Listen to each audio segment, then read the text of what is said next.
Om Sahana Bhavatu Sahanau Bhunaktu Sahaviryam Karavavahai Tejasvinavaditamastu Mavit Vishavahai. Om Shanti Shanti.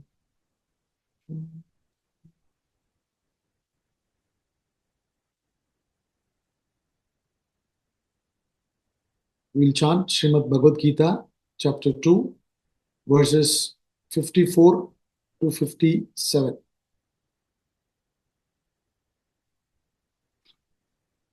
54 to 58.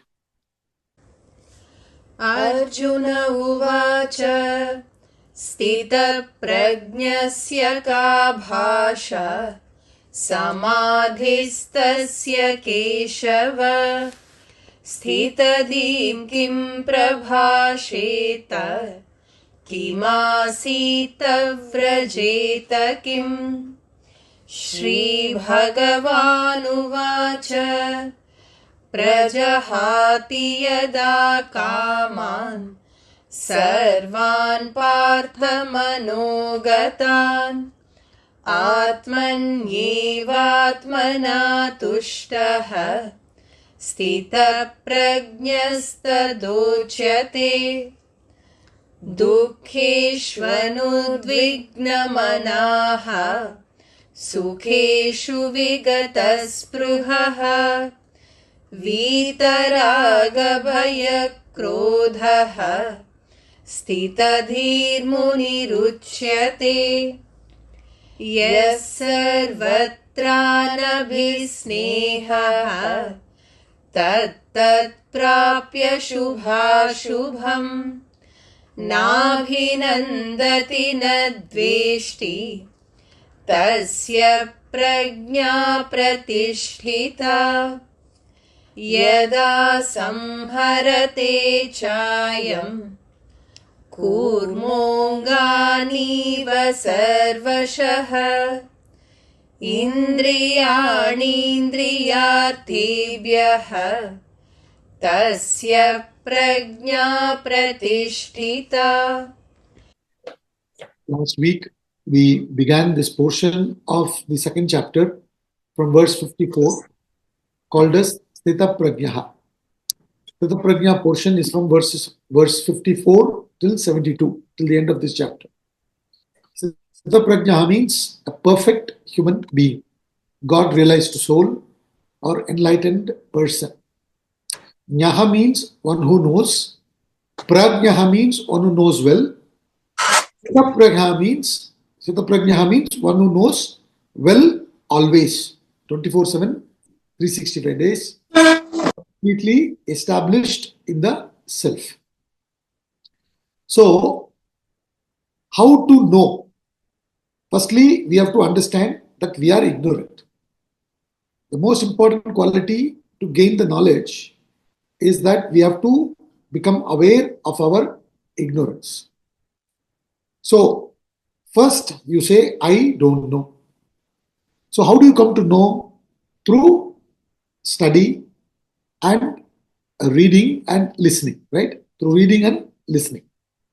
So, through reading and listening, which is Shravana, you remove the ignorance. In the first phase, ignorance manifests in three phases. One is I don't know, other is I don't understand, the third one is I don't have experience of that what I've understood, right? So I don't know, I don't understand, I haven't got the experience of what I understood.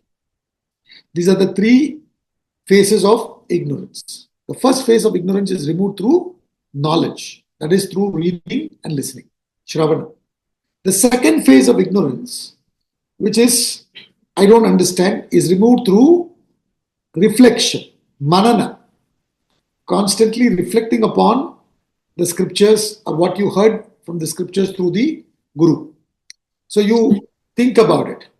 You subject what you read or what you heard to series of questions. And through series of questions, you try to understand what you heard about or what you read about. So then the second phase of ignorance, which is I don't understand, is removed through manana, reflection. The third phase of ignorance that is still there can only be removed through nididhyasana. Nididhyasana is constantly dwelling upon that knowledge which has been received and understood as much as possible. It's kind of a meditation. This is done at the mental level. You have to constantly dwell upon that subject and then bring about the transformation. Then you can say, yes, now I have attained realization, I've got the experience. So Shravana removes the first phase of ignorance, I don't know. Manana removes the second phase of ignorance, I don't understand. And Nididhyasana, constant dwelling in that knowledge again and again, removes the third phase. As you think, so shall you become. So by constant thinking upon the Atma, the self, you become Atma. So thus, Asthita Prajna, through Shravana, Manana, Nididhyasana, has attained enlightenment. To be able to receive the knowledge, we need some amount of introversion, some amount of freedom from the preoccupations of this world. And that can be achieved through karma and bhakti. Karma yoga and bhakti yoga. Through purifying our personality through karma and bhakti, when one comes to jnanam, and through jnanam one liberates. This is Sthita Prajna. So now, Arjuna is asking a question to Sri Krishna. Sthita Prajnasya ka bhasha. What is the description of a perfect individual? Samadhis tasya keshava. Another word for Sthita Prajna is using is samadhi. One who is in samadhi, tranquil state of mind. Sthitadi kim prabhasheta. Sthitadihi again means Sthita Prajna. Means one whose wisdom is established in the reality, truth. So Sthita Prajnaha, Samadhistaha, Sthitadihi, all means same. Sthita Prajnasya kabasha, Samadhistasya keshava. What is the general description of a man of perfection? Sthitadi kim prabhasheta. How does a person who's reached the self express oneself? Prabhasheta. Kim asita. How does he sit? Prabhasheta means how does he speak? How does the infinity express itself in this world? Kim asita means how does he sit? How does he sit means what is his internal state of mind? When he or she is all by oneself, what is the inner state of mind? That is asita. How does he sit? Kim prabhasheta, kim asita, vrajeta kim. That's the third one, fourth one rather. Vrajeta kim means how does he walk? How does he contact the world? So, what is the general description of a man of perfection? How does he or she express oneself with reference to the world? What is the inner state of mind of that person? How does one contact the world? Right? All this he is asking. This is the question. Basically, draw the complete picture of a perfect human being. Now, this we discussed last week also. There is no such thing as perfection in the external world. The more perfect you become, you will find more imperfections. The more perfect a person rises to, perfection a person rises to, the more imperfections the person will become aware of. Right? So therefore, there is no such thing as perfection in the external world, or at the body level, or at the mind level, or at the intellect level. Body, mind, intellect, all are our external personality. Our real personality is Atma. Right? Compared to the body, mind and intellect is internal personality. But compared to Atma, body, mind, intellect, all are external. So our real personality, real core is Atma, the self. So therefore, trying to achieve perfection at the physical level, material level, emotional level, intellectual level is not possible. You can keep improving yourself at all these levels. But ultimately, perfection is only by realizing the self. So the answer given to Arjuna's first question, a general description of a perfect soul, is given in verse number 55.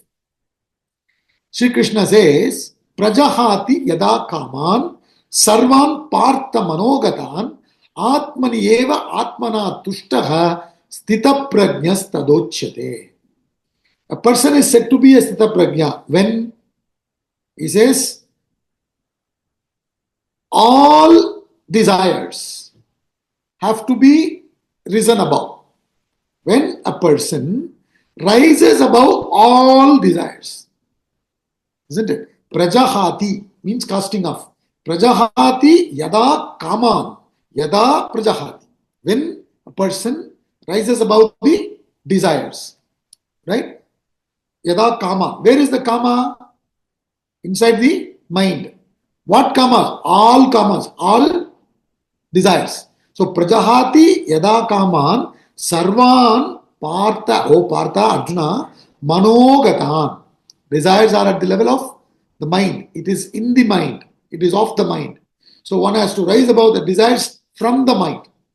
Prajahati yada kaman sarvan partha manogatan. When is that possible? It is not possible to rise above the desires unless and until one is rooted in the self. So he says, after having talked about rising above the desires, he says, Atmani eva atmana tushtaha, reveling in the self by the self. Then a person is called as Sthita Prajna.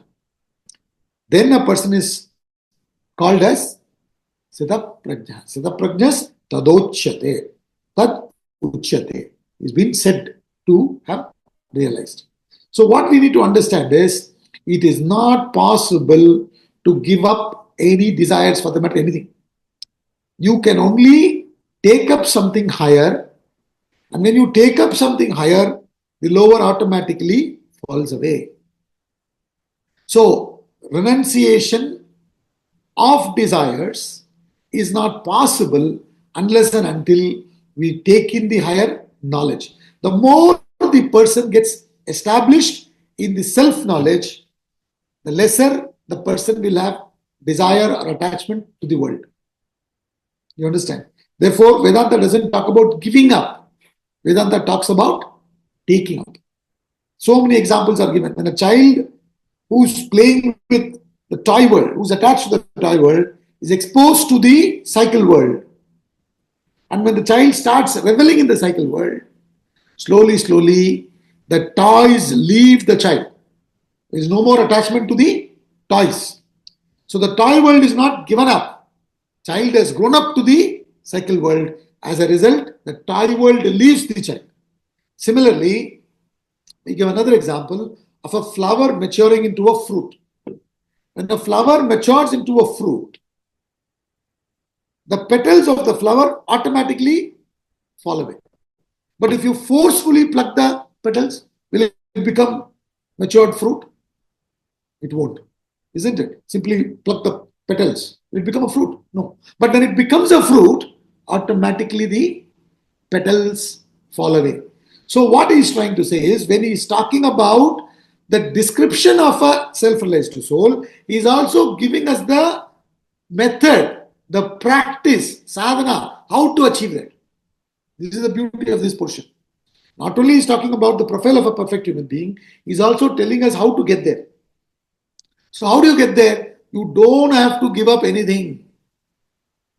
Being in your own house, same lifestyle, but what do? Bring in little bit of a discipline and bring in some kind of a discipline in life where you have some time where you start focusing upon the self.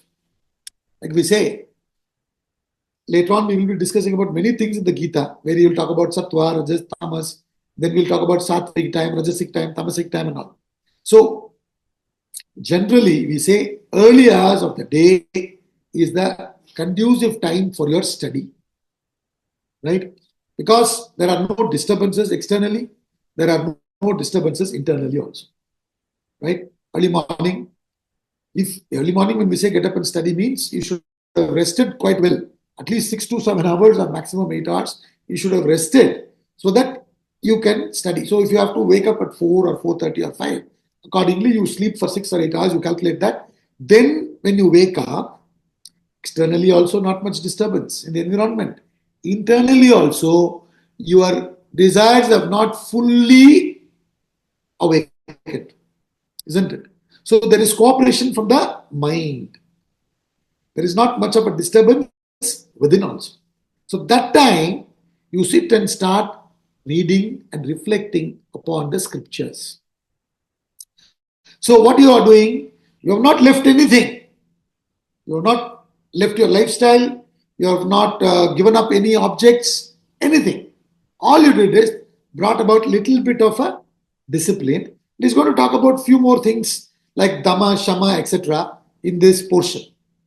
So when you bring in those disciplines and then slowly start taking up the higher, start thinking about the higher. You question about the body, question about the mind, question about the intellect, understand about the higher. We did say, what does Vedanta talk about? What does Bhagavad Gita talk about?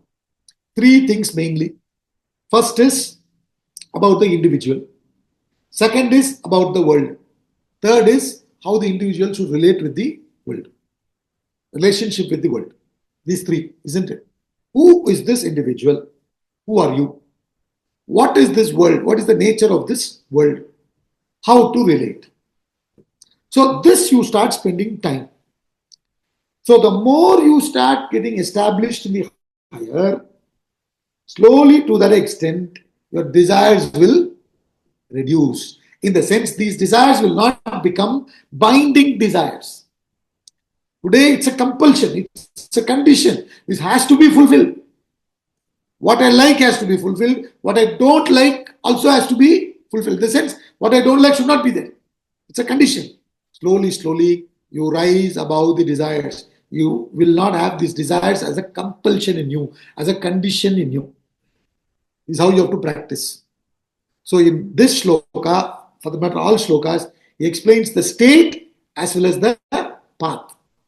So Sthita Prajnasya Kabasha Samadhistasya Keshava Sthitadi Kim Prabhasheta Kim Masita Prajete Kim is the question Arjuna asked, and Shri Krishna said, Prajahati Yada Kaman Sarvan Partha Manogatan. From the mind the desires have to go.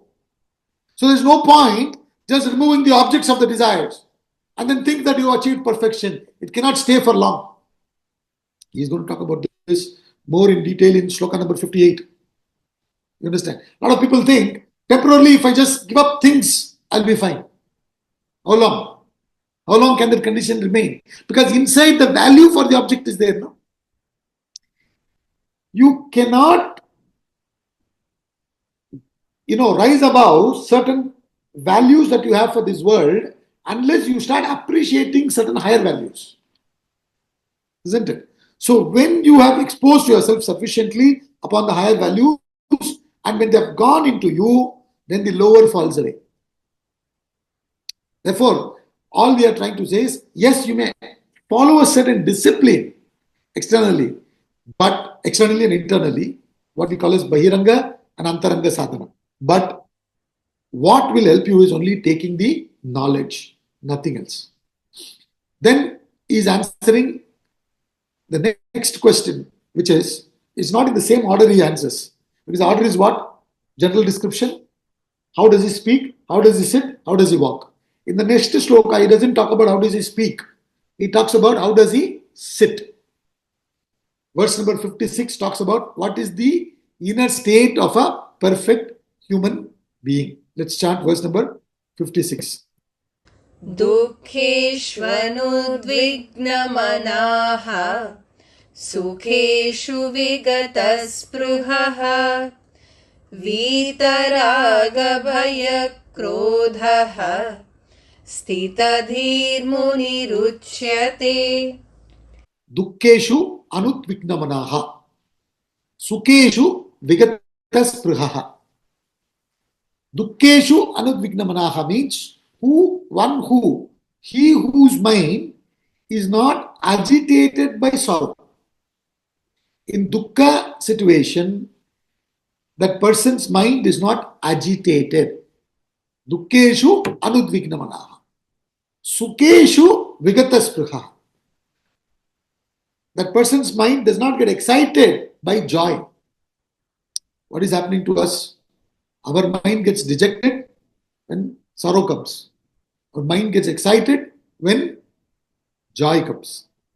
So he says, he whose mind is not agitated by sorrow nor excited by joy. Vita raga bhaya krodaha. He mentions three things. Raga, bhaya, krodha. Raga means desire, attachment. Bhaya means fear. Krodha means anger. He says, Vita ragaha, bhayaha, krodha. Means one who is free from desire, fear, and anger. Desire, fear, and anger are nothing but modifications of desire. Fear and anger are nothing but modifications of desires.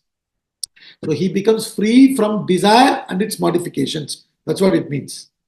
He is called a sage of steady wisdom. Tukeshu anudvina vignamanaha, tukeshu vigataspruha, vita raga bhaya krodaha, stitadir muniruchyate. Such a person is called a muni, sage, whose wisdom is established.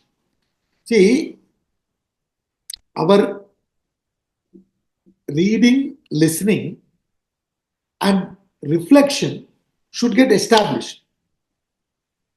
Are you with me? When do you know when your wisdom is established? He says you can know that your wisdom is established when you are neither uprooted by joy nor affected by sorrow. You understand? Like when a tufan comes, cyclone. So many trees fall away. But there are trees whose roots have gone very deep into the earth. They may, sway this side and that side, but they will never get uprooted. Understand? So our personality should get rooted in the knowledge. Then how do you know that? Then you don't get affected by sorrow, nor do you get excited by joy. So this kind of shlokas often are misunderstood shlokas. Last shloka I said he will be free from desires. See, last shloka if you see two things he said. One is one should rise above desires. One should be free from desires. Now if you just look at it from that angle, then it looks very negative. But he gave another positive one. The second point. What was that? Atmaniyeva atmana tushtaha. One who is reveling in the self by the self. So in fact, you should put it in this order. First point is one who should be reveling in the self by the self. As a result, one will be free from the desires, meaning dependence on the world. All that he's trying to say is a perfect soul will be transacting in the world but will not be dependent on the world. His or her happiness is not dependent on the external aspects. Does not depend on material, physical, emotional, intellectual. That's all he said. So positive is what? Being happy with yourself by yourself. As a result, you become free from the desire. So then, they'll be free from desires and they will not have any emotions. They'll not be affected by sorrow. They'll not be excited by joy. What kind of a personality would that be? So, again, this is misunderstood. So, therefore, Swamiji beautifully explains. He says, if you do not have emotions, you are like a plant or a piece of wood. If you have emotions and you are affected by it, then you are an animal. As a human being, you should have emotions. That's why he says, Dukkeshu anudvignamanaha. Means what? That person also goes through sorrow. Sukeshu vigataspruha. He or she will also go through sukha. So means what? They will also have the feelings. They will also have the emotions of what? Sukha and dukkha. Someone who is very near and dear passes away will definitely bring sorrow to them also, to us also. Understand? But the difference is they are composed in both sorrow and joy. In our case, we get imbalanced. In fact, sometimes we are a little bit okay during difficult situations. But when good things happen, we go mad. Isn't it? When something positive happens, we go berserk. How to be balanced in sukha is even more difficult. So, in the William Wordsworth's poem, Ladomia, he explains beautifully, calm pleasures and majestic pain there abide. Calm pleasures and majestic pains there abide. He's talking about heaven. Ladomia is a poem by William Wordsworth. It's a very big poem. It's there in Swamiji's book, which is called as Select English Poems. He selected few poems and then he's given philosophical commentary on them. In that, he gives this poem. One of the poems is Ladomia by William Wordsworth. Big one. He talks about attachment, how attachment devastates.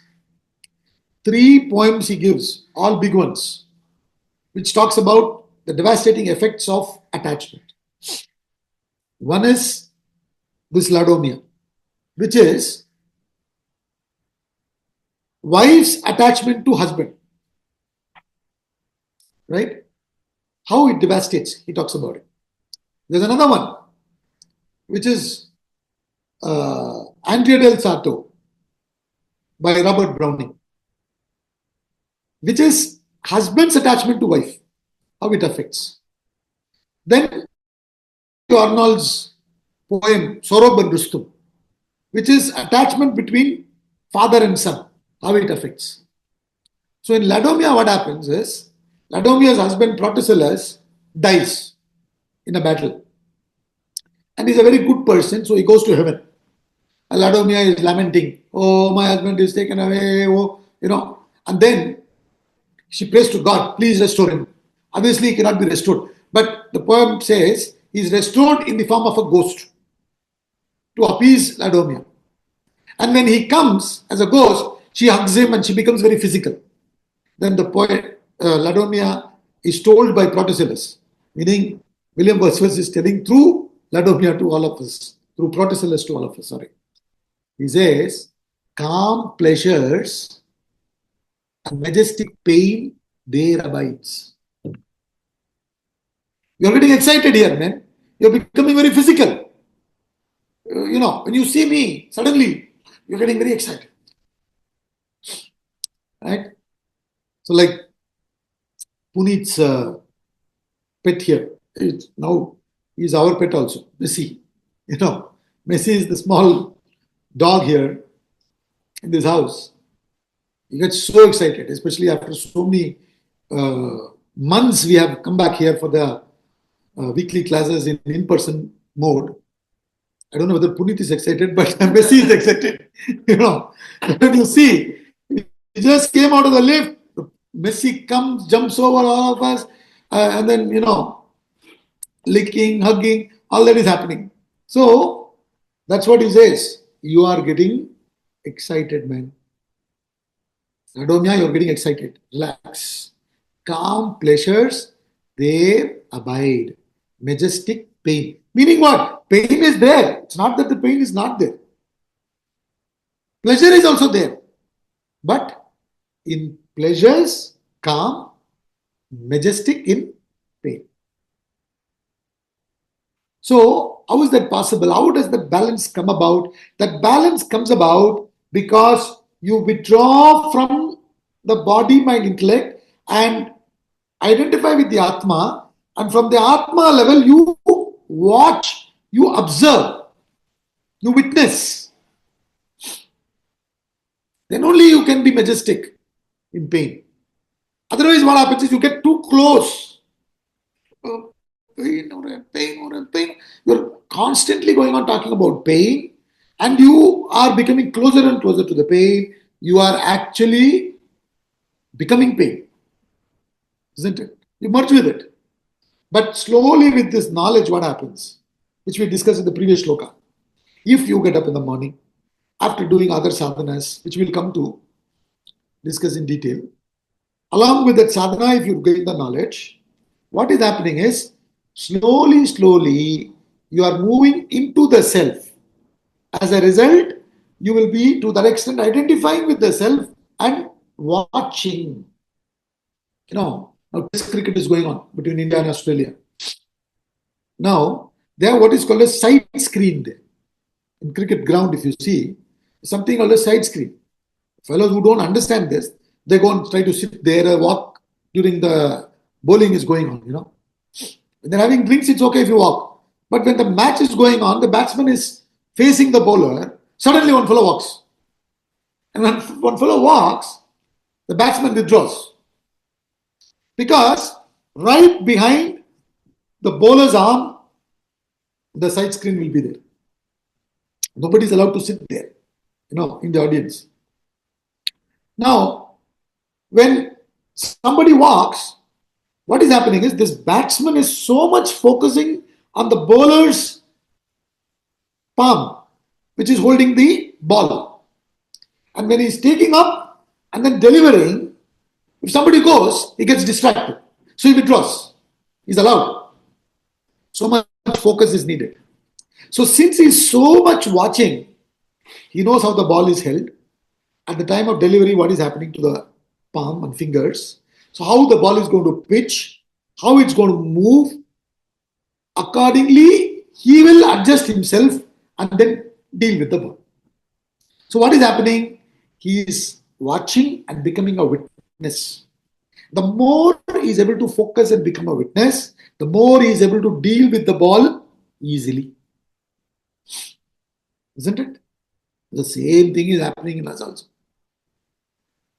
Once a person is realized, doesn't mean his life becomes extinct. We discussed this last week, if you remember. We talked about Sanchita Vasanas, Prarabdha Vasanas, Agami Vasanas. I'm not going to the details of it. So when a person has realized, enlightened, Sanchita is gone, no more Agami. But then what is happening? Prarabdha is there. As a result of Prarabdha, the person will be going through the life.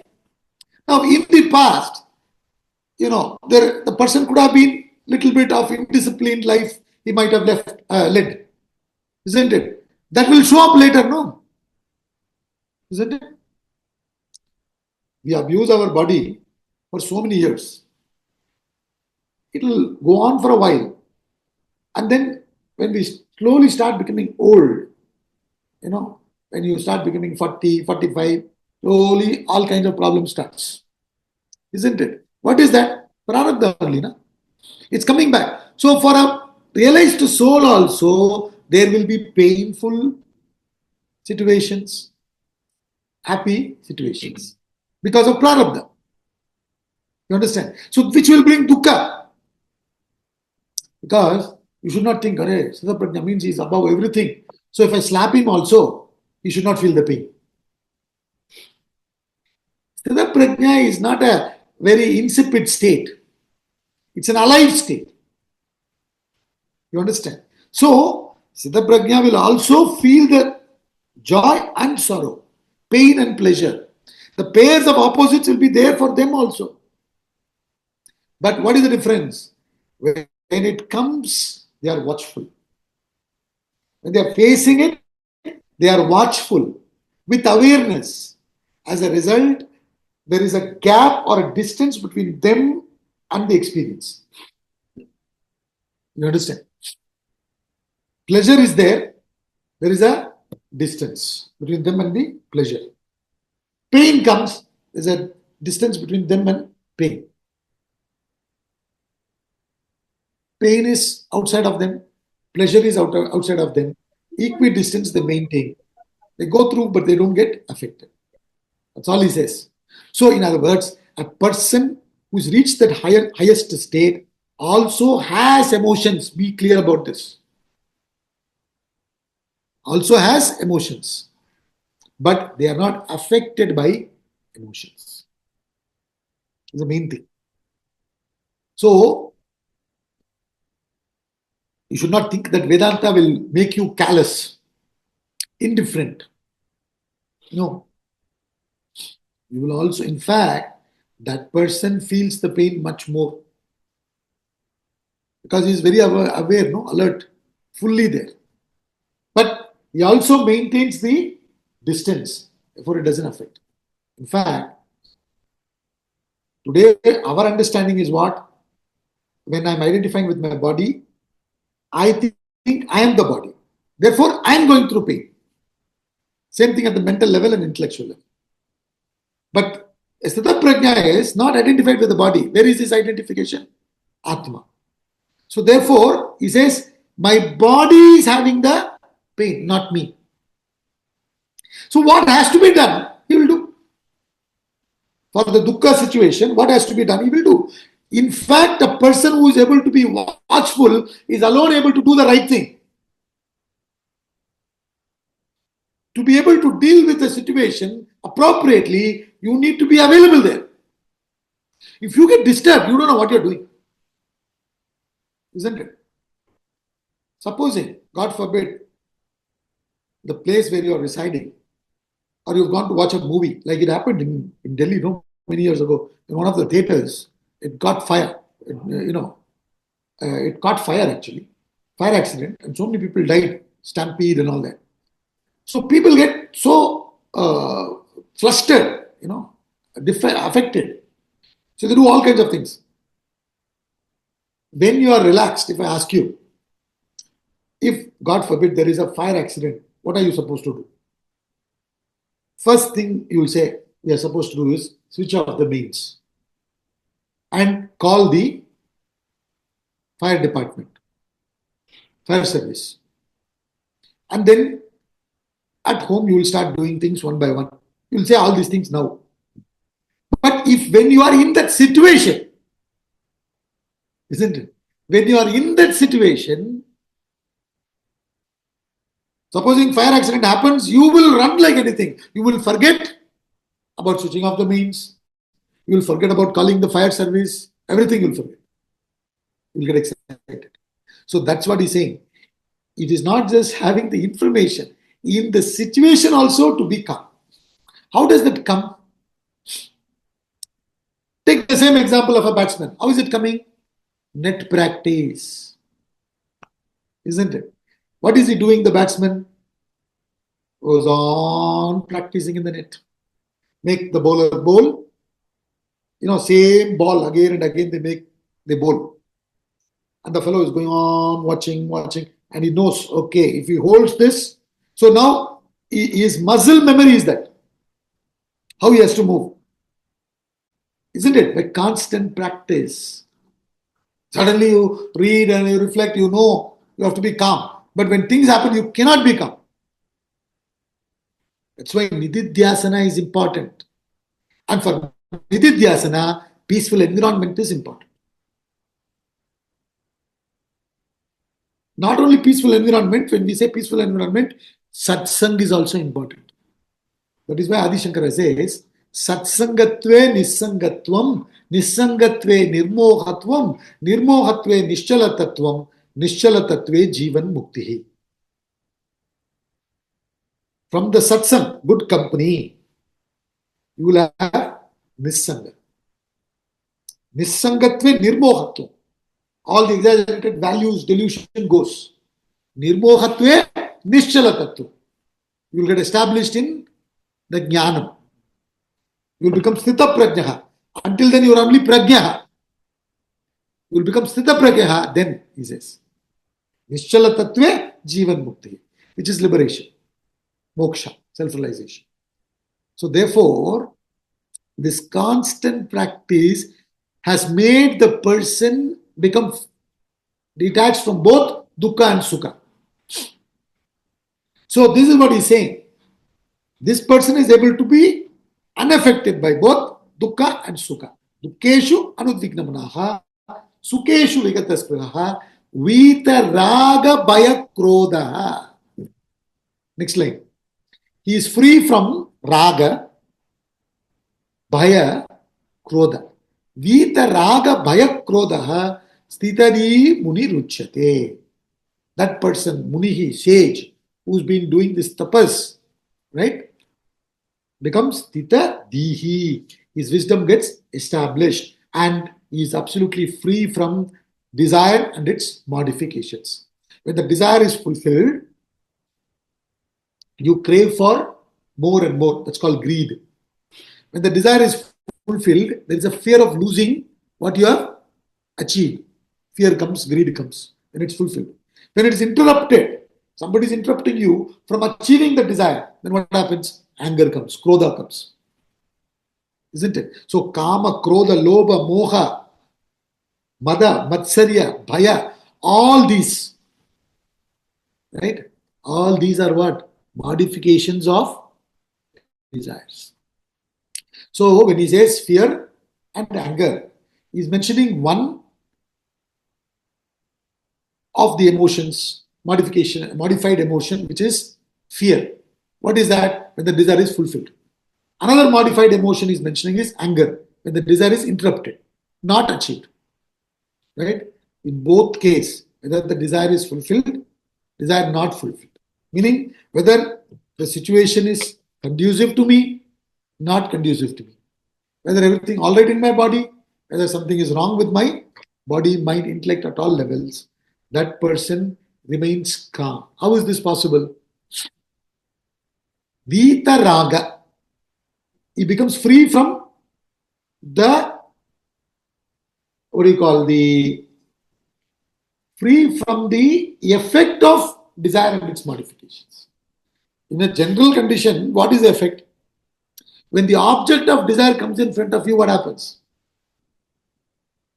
Beautifully in the poem Pineapple and the Bee by William Cowper, he says, when the object comes in front of you, what happens to you? Our dear delights are often such, exposed to view but not to touch. The sight our foolish heart inflames. We long for pineapples in frames.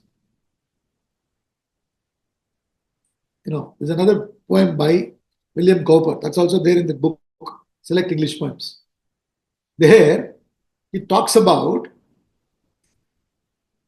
how he gives very interesting examples. He says one pineapple vendor is selling pineapple. He's cut it nicely and arranged it in triple row and he's covered it with glass cover. A glass cover is put on it, a glass lid.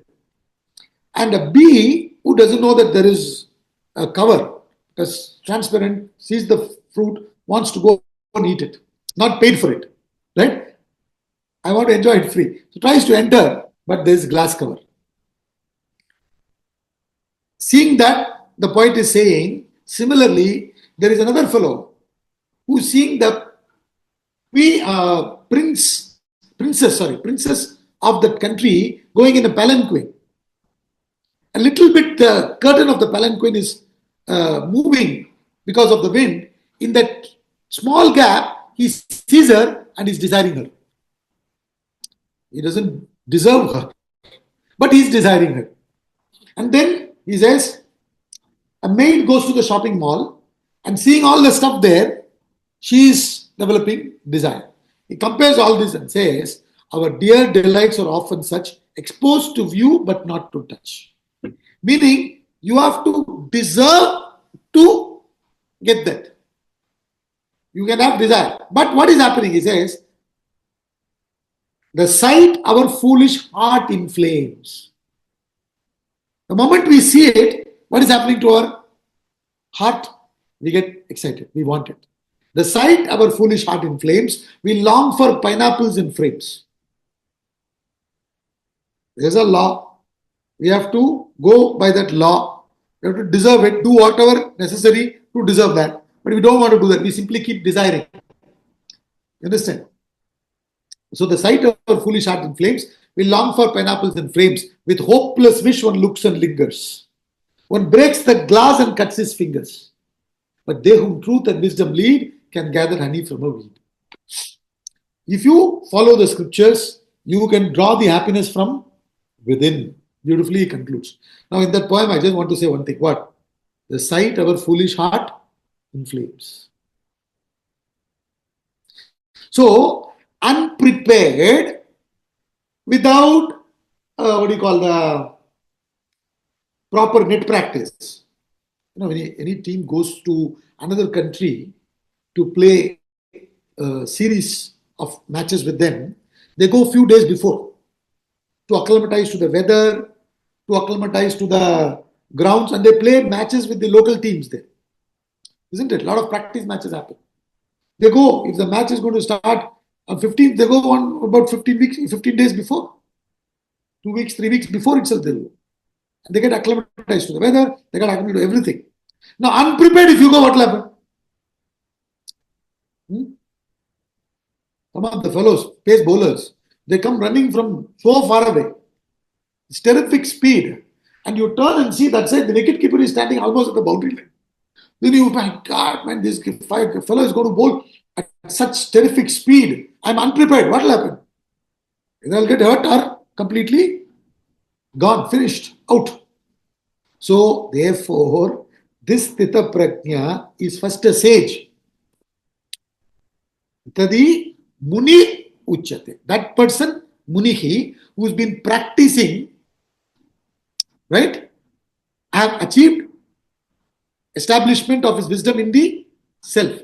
What practice which we discussed already? You understand? As a result, what is happening? See, sorrow and joy is not going to come announced. When you're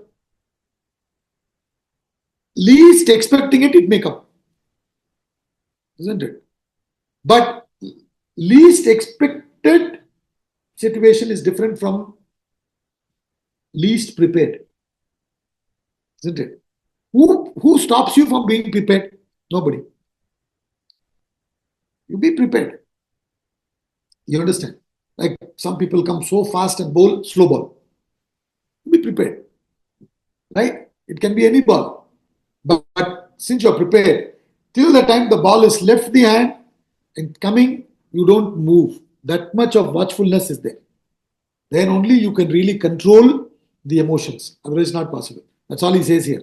So, dukkeshu anudvignamanaha, sukeshu vigataspruhaha, vita raga bhaya krodaha, stitadi muni ruchyate. How do you control anger?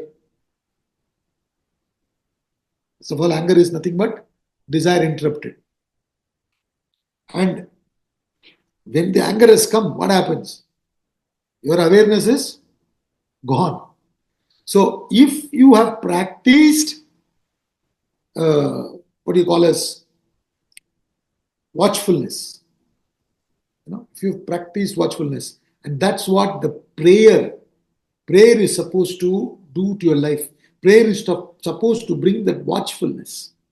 Prayer is supposed to bring that, more than thankfulness, it's also supposed to bring the watchfulness. Now, for example, before we eat a meal, we say prayers. Of course, it's Thanksgiving also. All that is there. Thanksgiving, reminder, everything. But above that, above all, what is there? You are watchful. Hunger. You're really wanting to eat the food. There's nice aroma coming from the food. Food is also displayed in front of you. Everything is there. Right? But what are you doing? You're not immediately jumping. You are watching. Where is your focus? Not in the food. Though you're seeing it, where is your focus? In the Atma. So we say, to become Vita Raga, you have to focus on Rama. Rama here is not just the personality. You understand? Rama means the idol that represents the ideal. With Rama Dhyanam, you have to become, you can become Vita Raga. It's not possible to go beyond Raga. Raga Tyaga will happen when there is Rama Dhyana. Please understand it like this. Rama can be Jesus Christ. Rama can be replaced with anybody. Doesn't matter. You use whatever word you want. I'm using Rama. You understand? So, how is it possible to be balanced? It's only possible when your attention goes towards something higher. That's all I'm trying to say.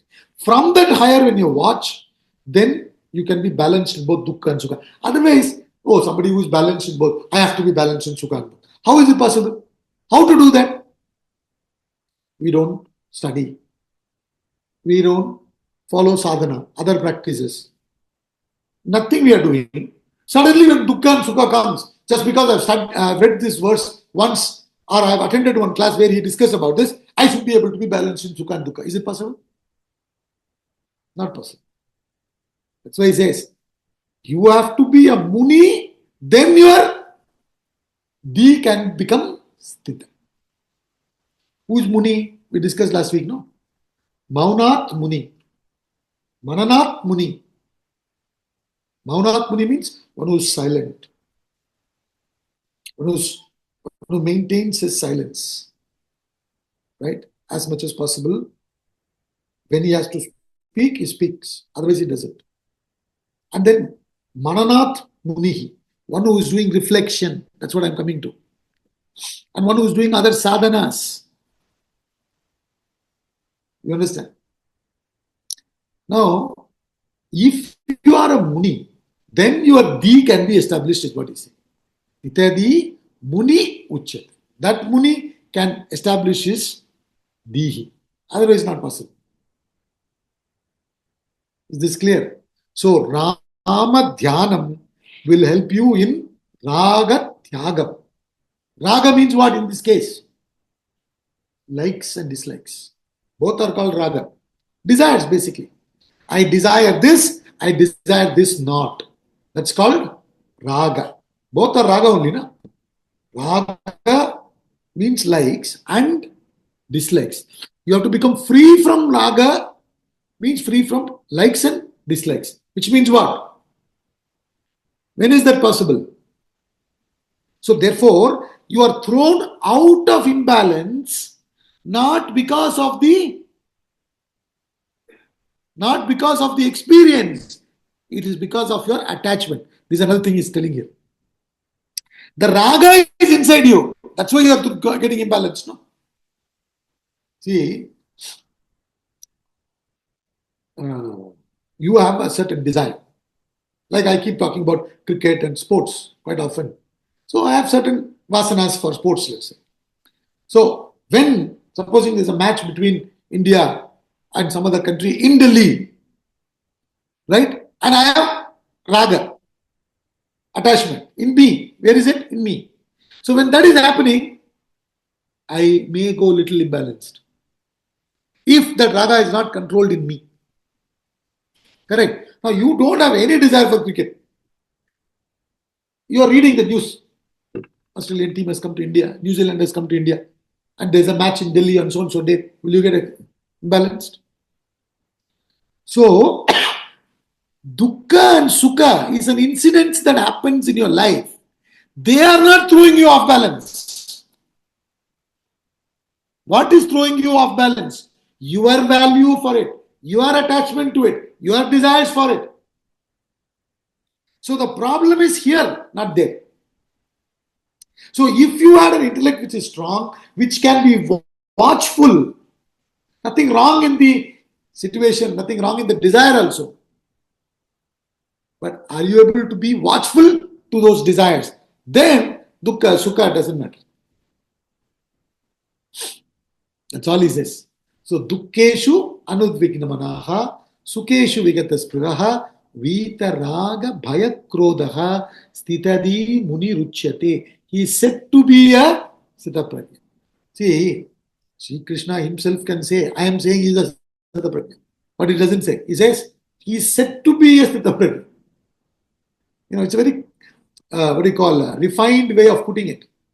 It's not saying, I am saying. The more egoistic you are, you say, I am telling you, listen to me. If you are refined, you will say, Shastras have said so.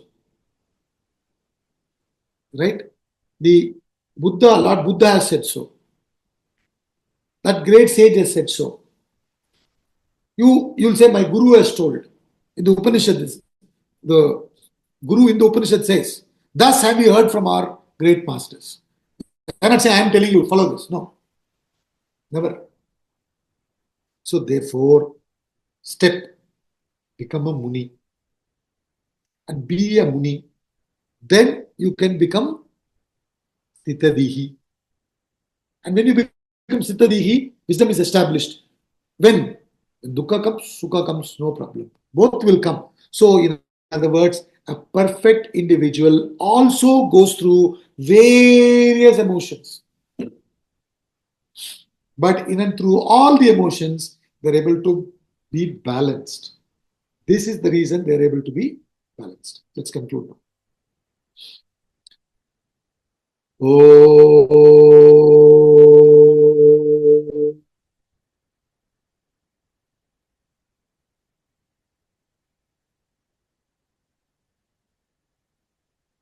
ॐ पूर्णमदः पूर्णमिदं पूर्णात् पूर्णमुदच्यते पूर्णस्य पूर्णमादाय पूर्णमेवावशिष्यते ॐ शान्ति शान्ति